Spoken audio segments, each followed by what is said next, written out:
Dans cet épisode bonus de la saison 1 de Créateurs d'Impact, je vous emmène à la découverte de Wanted, une communauté d'entraide devenue café solidaire à Bordeaux, puis bar-restaurant à Paris. C'est l'un de ses 3 fondateurs, Jérémy Ballarin, qui nous en raconte les coulisses à travers son parcours rythmé par de grandes décisions et des opportunités inattendues. Vous allez découvrir ou redécouvrir le concept du suspendu et comment la restauration peut générer du lien et de l'entraide. Témoin de son parcours, Johan L'Huillier, fondateur et gérant de 3 cabinets d'assurance en Gironde, clôturera ce rendez-vous avec son regard sur la personnalité atypique de ceux qui sont à l'origine de Wanted.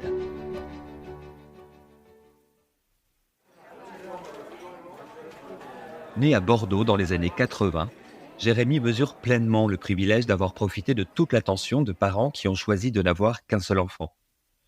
De sa mère, prof de danse pendant 40 ans, et son père qui a longtemps accompagné administrativement des personnes sous tutelle, il retient le sens de la transmission et de la considération des autres.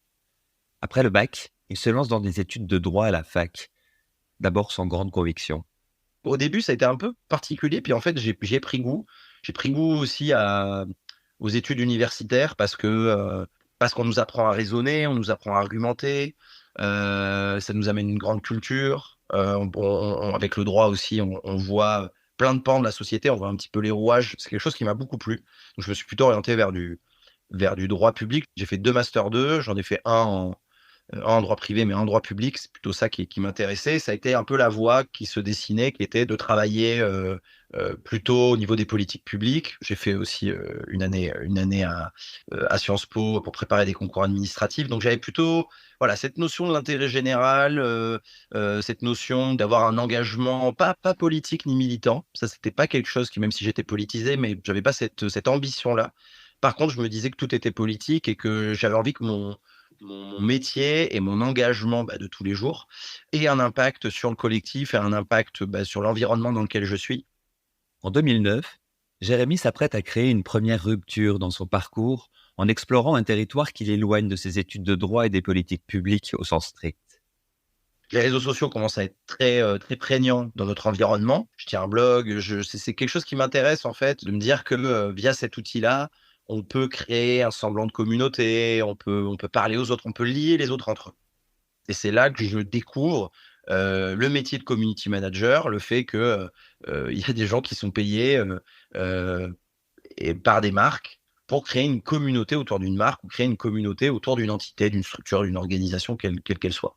Et ça m'intéresse vachement parce que du coup, je lis le côté outil numérique. Ça m'intéresse de me dire mais c'est intéressant de plus voir uniquement la communication comme quelque chose de descendant, comme le fait d'avoir des cibles et d'essayer de les atteindre, mais plus d'avoir quelque chose de plus horizontal. Moi, ça se lie un peu avec des concepts autour de la démocratie directe qui me plaisait dans mes études, de savoir comment on peut générer de la décision dans un collectif, avoir quelque chose autour de la représentativité, de la communauté. J'ai fait un peu le lien entre tout ça et je me suis dit, mais en fait, j'aimerais trop faire de la communication pour créer des communautés autour de marques, autour d'autres structures. Donc, c'est là où je fais un switch et c'est là où je dis, mais en fait, je veux essayer de faire ce métier-là et je vais y arriver parce que par mon réseau bordelais, j'arrive à être en contact avec une agence de communication sur Bordeaux qui recherche un community manager. Jérémy se retrouve alors en CDI en agence bordelaise, à défricher un métier qui commence tout juste à se structurer. Après 2 ans et demi, son boss décide de se recentrer sur son activité d'origine, le design graphique. Une étape qui va conduire Jérémy vers l'entrepreneuriat. Donc, j'avais ramené la ville de Bordeaux, la direction du développement économique, puisqu'ils étaient intéressés justement pour créer des communautés avec les entrepreneurs bordelais, la communauté du digital. Donc, j'avais ramené ça à l'agence, j'avais ramené quelques autres clients aussi. Et donc là, il y a l'écosystème développement économique, French Tech, digital sur la ville qui dit, nous, en fait, on a envie que tu fasses partie de ce truc-là. Donc, je me suis dit, qu'est-ce que je fais? Je monte ma boîte. Donc là, c'est un peu le premier moment où je me retrouve dans la logique entrepreneuriale, même si c'est juste à mon compte. Donc je vais faire 1 an et demi en couveuse d'entreprise qui s'appelle Anabase, qui existe toujours, dans lequel je donne aujourd'hui des formations auprès de personnes qui montent leur boîte. Je fais 1 an et demi pour incuber un peu ce que je veux faire, Là encore, je pense que j'ai besoin d'une période d'adaptation. Je me jette pas comme ça en me disant: «Je monte ma boîte, on voit ensuite». Mais donc je finis par monter mon activité et du coup, je vais faire du conseil en communication, digitale. J'avais 2 gros clients qui étaient, la ville de Bordeaux, ensuite la métropole et French Tech, programme lancé, sous le gouvernement Hollande pour fédérer, l'écosystème digital start-up, français. L'aventure de consultant en communication indépendant dure 5 ans, jusqu'en 2018. Mais parallèlement, depuis 2011, Jérémy s'est lancé à titre personnel avec 2 amis, l'initiateur Luc et Christian, dans une communauté qui va bientôt donner un nouveau tournant à sa vie. Retour en 2011, lorsque les réseaux sociaux n'en étaient qu'à leur balbutiement. Lors d'une soirée où on échange ensemble, on se dit: «Mais en fait, c'est tout con, il suffit qu'on crée un groupe Facebook, entre amis». Parce qu'on voyait déjà, des gens qui postaient leur statut à l'époque sur Facebook en disant: «Je recherche ceci, est-ce que quelqu'un a un plan pour un logement sur une année à Paris?» On s'est dit: «Mais créons un groupe sur Facebook» qui s'appelle à l'époque Wanted Bon Plan. Et on se dit: «Là, on rajoute juste nos amis». À l'époque, on doit être, ouais, un peu plus d'une centaine. Des amis qui évidemment soit vivent à Paris, soit on se dit: «Ah ceux-là, ils sont intéressants parce que potentiellement ils peuvent avoir du réseau» et on crée ce groupe-là. Voilà, d'une manière, très innocente. Les termes entraide n'est pas trop encore là, le terme de solidarité n'est pas encore là. En fait, on demande aux gens qu'on invite de dire: invite aussi toi quelques personnes de ton réseau qui peuvent être pertinentes». Parce que du coup, plus on a de liens, plus on peut avoir, des bons plans ou une aide, mais on n'a pas du tout l'idée que tout le monde va le faire, mais en grande proportion et qu'en fait le groupe, les jours passent, les semaines passent, les mois passent et on voit en fait qu'on est plusieurs centaines, on est un millier, on est des milliers, puis on voit le truc petit à petit qui grossit et d'une manière complètement organique. C'est-à-dire qu'on c'est pas genre on bosse à côté et on voit ce groupe qui grossit, le nombre de demandes d'entraide qui s'accumulent et on se dit: en fait, on crée quelque chose en fait qui sert aux gens. En 2017, Luc, déjà très investi, et Christian quittent leur métier respectif pour se consacrer entièrement à Wanted, qui prend de plus en plus de temps. Jérémy réduit le nombre de ses clients pour participer à trouver le modèle qui permet de monétiser la communauté. Un moment fait de doute et signaux enthousiasmants qui amènent à l'idée qui fait basculer Wanted dans le réel. On va avoir, un moment déjà on commence un peu à peiner, on trouve pas trop les solutions, on teste plein de choses différentes, mais ça le fait pas. On voit que la communauté en fait, c'est pas des gens qui nous suivent nous, c'est des gens qui se suivent entre eux. Il y a eu aussi le moment, les attentats de Paris en 2015 qui ont été aussi un moment pour nous, un moment important, parce qu'on s'est rendu compte que cette communauté pouvait servir à des gens dans des situations d'urgence, dans des situations, dans lesquelles, c'est pas une question de trouver un job, un stage ou une coloc, mais c'est plus pour leur survie. Tout ça a amené un moment un point de bascule. D'abord, on se dit: «Allez, on va tenter un truc», c'est qu'on a créé un endroit sur internet dans lequel les gens se parlent, s'entraident. On voit plein d'histoires dingues, notamment l'histoire de Sabrina, à Paris qui décide d'aider des gens dans la rue et là, il y a plein de Wantidiens qui l'accompagnent et elle crée une marotte pour aider les gens dans la rue et des gens limites aussi sur Bordeaux. Donc on se dit: «Putain, c'est génial ce qui se passe» et donc, première chose, on décide d'ouvrir un lieu physique. On décide d'ouvrir, ce qui aujourd'hui s'appelle un Wanted Café. À l'époque, on ne sait pas que ça s'appelait Wanted Café, mais on s'est dit: on a créé un espace sur internet, créons un espace, sur le physique parce que c'est peut-être un outil qu'on pourra plus facilement monétiser». Parce qu'à l'époque, sur Wanted, sur la communauté, digitale, il y a pas de publicité, on ne veut pas monétiser notre communauté par ce biais-là. Donc on décide d'ouvrir un café. On se dit en 2018: «On va ouvrir un lieu». Comme ça va être un lieu pour notre communauté, mais pas que.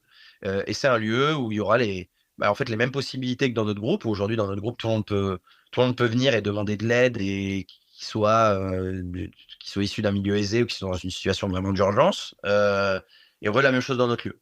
Et le lieu va avoir un dispositif simple, c'est qu'on va développer le système du suspendu. C'est pas nous qui l'avons inventé, ça existait déjà. Ça existait dans les quartiers populaires en Italie au XXe siècle, qui était un dispositif très simple. C'était quand on rentrait dans un bar et qu'on payait son café à 1 € au comptoir, on pouvait laisser 1 € qui permettait de suspendre un café et d'avoir un café pour une personne qui était dans le besoin et qui ne pouvait pas se le payer. Donc c'était pas juste pour avoir le café, c'était pour créer du lien social dans ces lieux de sociabilisation que sont les cafés. Donc on se dit: on va faire la même chose, on va le faire aussi sur le plat. Donc on sait pas trop comment ça va marcher économiquement, mais on se dit: on veut faire ça, comme ça, on peut réunir tout le monde dans un même lieu. Au moment de ces réflexions, c'est un géant de la tech qui va rebattre complètement les cartes en termes de visibilité et de moyens financiers, et par là même donner une nouvelle dimension au projet en créant de nouvelles perspectives. Le deuxième point, c'est que Facebook, c'est pile la période où où ils veulent mettre en avant ce qui se passe sur leur plateforme. C'est aussi un sujet de communication pour eux, on se le cache pas. Ils se rendent compte qu'il y a des communautés sur leur plateforme qui fait des choses géniales. Ils font un premier événement aux États-Unis pour rassembler les leaders de communauté, comme ils les appellent, sur la zone Amérique. Et ils font la même chose à Londres en février 2018 pour l'Europe. On fait partie d'une centaine. Et là, en fait, on se rend compte que la communauté, notamment de Paris, elle est immense. Il y a beaucoup, beaucoup de gens. Donc, on pensait qu'on était une communauté parmi plein d'autres. Et non, on fait comprendre que c'est une communauté avec beaucoup de gens qui est très active.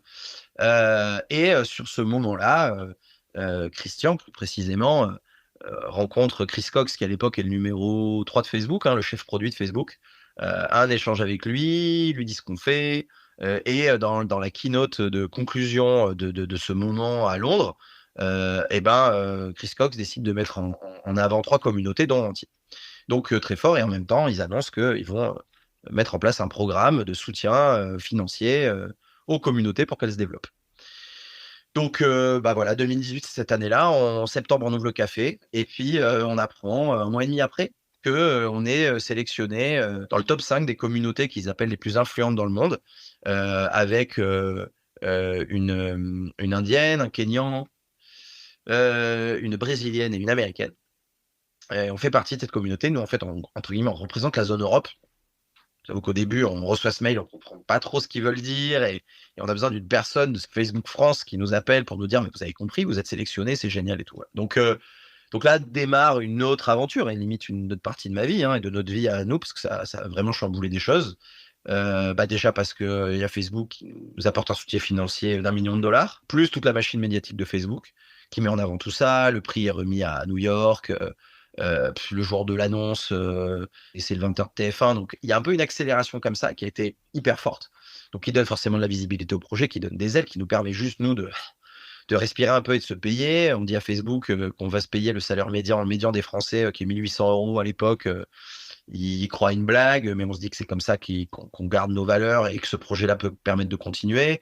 On a pu embaucher aussi un peu, donc c'est le début d'un nouveau projet, d'une nouvelle ambition aussi, parce qu'on se dit pourquoi pas ouvrir d'autres lieux. Et en fait, le suspendu que nous on fait dans notre petit café à Bordeaux, en fait on peut le faire ailleurs, on peut le faire dans d'autres lieux de restauration, on peut le faire peut-être aussi dans d'autres secteurs de l'économie, parce qu'en fait le fait de payer un produit ou un service en avance pour des personnes qui sont dans des situations difficiles ou en situation d'isolement, il faudrait que tout le monde le fasse, parce que ça a des vertus géniales.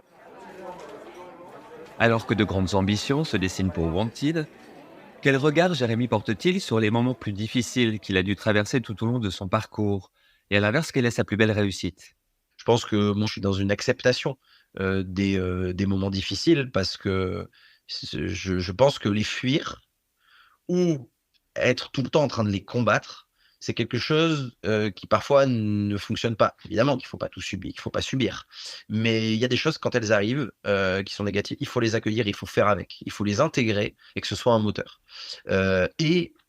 Dans l'autre sens, de ne pas fuir, de ne pas chercher à fuir, parce que de toute façon, c'est là.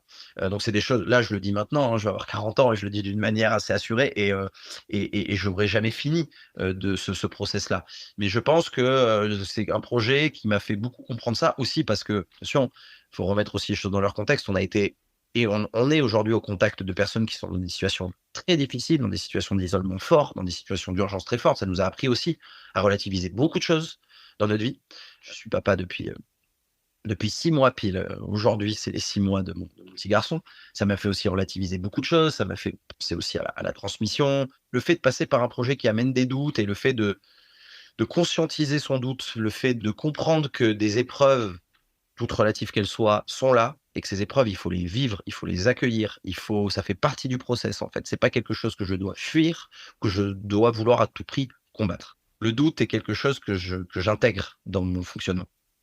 Ma plus grande réussite, c'est pas forcément ça. Ma plus grande réussite, c'est pas forcément que Facebook nous ait donné 1 million ou qu'on ait monté des projets. Je considère ça comme des réussites, mais il y en a plein d'autres, dans les liens que j'ai pu tisser, dans les aventures que j'ai pu vivre, humaines, aujourd'hui dans le fait d'être père. Voilà, ça, je pense que c'est des très très belles réussites. Donc ça permet aussi à des gens de se dire que ils peuvent réussir des choses sans passer dans des podcasts et sans lever des fonds, quoi. 2022 a donc marqué une nouvelle étape de changement, avec la décision d'ouvrir à Paris un Wanted Café plus grand, avec plus de tables et une plus grosse équipe. en parallèle de la fermeture du café de Bordeaux arrivé au bout de son modèle laboratoire. Aujourd'hui, on a ce café sur Paris, qui est quand même une grosse machine, qui va fêter ses 2 ans d'ouverture cet été, l'été prochain. Un lieu dans lequel on a fait un focus sur le suspendu. À Bordeaux, on avait 2 dispositifs, mais qui économiquement n'étaient pas forcément bons, ou qui ont parfois un peu entériné notre lieu comme un lieu de solidarité et pas forcément un lieu pour tout le monde. Donc ça aussi, ça a été un virage qui a été pris, qui n'était pas forcément celui qu'on voulait. On veut un lieu sur Paris qui est vraiment axé sur le suspendu. On veut montrer que le suspendu est possible dans un lieu de restauration. On se met en lien très vite avec des associations locales, parisiennes, pour qu'elles soient prescriptrices de personnes qui puissent venir bénéficier des suspendus. Donc on rationalise un peu le concept. De manière concomitante aussi à l'ouverture du café à Paris, on discute beaucoup avec quelqu'un qui a investi dans le café à Paris, parce que le café à Paris, je ne l'ai pas dit, mais a été créé avec la communauté Wanted, puisqu'une partie du café a été financée par une campagne d'investissement participatif, où on a plus de 350 membres de la communauté qui ont investi plus de 300 000 euros. Une des personnes qui a investi, qui était un ancien modérateur de Wanted d'ailleurs, quelqu'un qui s'appelle Anthony Brice, il a créé un groupe qui s'appelle Groupe 39 aujourd'hui, qui est un groupe important, qui a rejoint un géant de la formation, de l'enseignement qui s'appelle Collège de Paris. Anthony Bliss en est son vice-président aujourd'hui, et c'est quelqu'un qui était très intéressé par Wanted et qui s'est dit écoutez les gars, moi ce que vous faites, je trouve ça intéressant, je trouve que ça peut venir s'implémenter moi dans le groupe que j'ai, parce que ça va aussi sur des logiques d'accompagner des personnes dans leur parcours d'insertion, dans leur parcours de formation, et le fait qu'un lieu comme celui-là, on est dans la même veine. Donc aujourd'hui, on a toujours nos groupes, on a plus une quarantaine de groupes en France, il y en a 80 dans le monde, mais vraiment le cœur c'est en France, une quarantaine de groupes, plus d'1 million de personnes qui ont fait des communautés d'entraide avec le plus de membres en Europe, qu'on continue à modérer, à gérer, c'est beaucoup de temps. On a aussi une équipe rémunérée qui s'occupe de la modération, qui est colossale sur ce groupe. On a le lieu à Paris, là on a plus d'une dizaine de personnes aussi salariées, aujourd'hui on a cette envie et cette vocation de se dire on a aujourd'hui ce dispositif du suspendu qu'on aimerait, dans nos rêves les plus fous, voir partout, en fait, partout dans le monde, que dans plein de secteurs économiques, que dans plein de commerces, que dans plein d'activités, on puisse mettre en place ça, parce qu'on voit l'impact que ça a dans notre café. Et puis, sur Bordeaux, c'est un projet qui n'est pas, on va dire, estampillé ou Wanted, c'est pas un projet qu'on a créé ou qu'on porte nous-mêmes, mais en fait on s'est rendu compte que ce qu'on faisait inspirait d'autres, et pas forcément uniquement sur la logique du suspendu, mais sur le fait de créer des lieux qui génèrent de la mixité, qui génèrent de l'entraide et qui sont liés à un quartier, à du local. Et donc sur Bordeaux, on accompagne des porteurs de projets sur un projet de tiers-lieu assez énorme. C'est un lieu sur Bordeaux, une zone d'activité qui fait 7 hectares, avec 40 000 mètres carrés de bâtiments et 80 structures, entreprises de l'économie traditionnelle, associations, qui souhaitent donner une nouvelle vie à son site, créer un site plus utile au quartier, à ses résidents, à ses entreprises, mais aussi aux riverains. Créer une nouvelle forme de zone d'activité qui serait un lieu un peu, là en ce moment, de préfiguration, d'expérimentation avant un réaménagement urbain du site qui est prévu pour 2027, et de voir quelles sont les logiques intéressantes en termes de lien social, en termes d'insertion et d'emploi, parce qu'il y a des acteurs économiques, en termes de moments culturels, événementiels, mais aussi de coopération économique entre ces habitants. Et nous, on fait partie de cette équipe et on amène notre expérience. Alors que les futurs projets de développement de Wanted passent par un retour aux sources géographiques, avec ce grand projet de la Cité Bleue dans les quartiers nord populaires de Bordeaux, j'ai interrogé Johan Lhuillier, gérant de 3 cabinets d'assurance à Bordeaux. Johan a rencontré Jérémy par l'entremise de leur expert comptable commun. C'est avec son agence, DLABC, qu'il est devenu l'assureur de Wanted, qu'il connaissait bien puisqu'il faisait partie également de la communauté. Quel regard porte-t-il sur leur projet ? Au-delà du fait de leur projet, c'est leur attitude vis-à-vis de ça. C'est-à-dire qu'ils cassent un peu les codes du relationnel, ils sont simples, ils veulent faire les choses à leur façon. Et en fait, moi, ce qui me fait rire, c'est que je regarde la photo générale à Paris. Vous avez 2 mecs avec de la barbe, des cheveux longs, voilà, qui sont dans un truc, on est quand même à Paris. Et eux, ils sont complètement à côté. Tout le monde est en costume, tout le monde est habillé. Et eux, en fait, nous, on est comme ça. Notre projet, il est comme ça. Et on nous prend comme ça, quoi. Donc, c'est ce que j'aime bien chez eux. Johan a présenté avec Wanted l'un des premiers dossiers de la région pour la première édition du prix Enterprise il y a 3 ans. Il se réjouit aujourd'hui de la dynamique enclenchée, de nouveau constatée lors d'un événement qui réunissait tous les lauréats locaux à Bordeaux en janvier 2024. Il y a quand même des belles entreprises qui ont gagné les concours soit France, soit Europe, avec des entreprises qui sont quand même soit pour la réinsertion de personnes en difficulté, comme on l'a vu avec le bocal local, soit avec la conciergerie où le projet est en expansion folle aujourd'hui. Et il veut quand même mettre des services de conciergerie un peu partout, et ce que je trouve formidable. Wanted s'est vu décerner en 2021 le prix SME Enterprise, d'abord en France dans la catégorie communauté, puis la même année à Bruxelles, parmi 7 héros européens de la durabilité. Depuis son lancement en 2020, ce prix s'inscrit dans une tendance sociétale qui vise à promouvoir la durabilité parmi les TPE-PME. 13 000 d'entre elles ont déjà rejoint la dynamique en Europe. C'était Créateurs d'impact, le podcast de toutes les initiatives positives, sociales et environnementales pour s'inspirer et agir collectivement de manière plus responsable. Un podcast réalisé par Generali. N'hésitez pas à vous abonner à la chaîne Créateurs d'impact pour ne manquer aucun des épisodes de la saison 2, au cours de laquelle la journaliste Maud Calves vous emmènera dès la semaine prochaine à la découverte de nouveaux parcours et projets inspirants.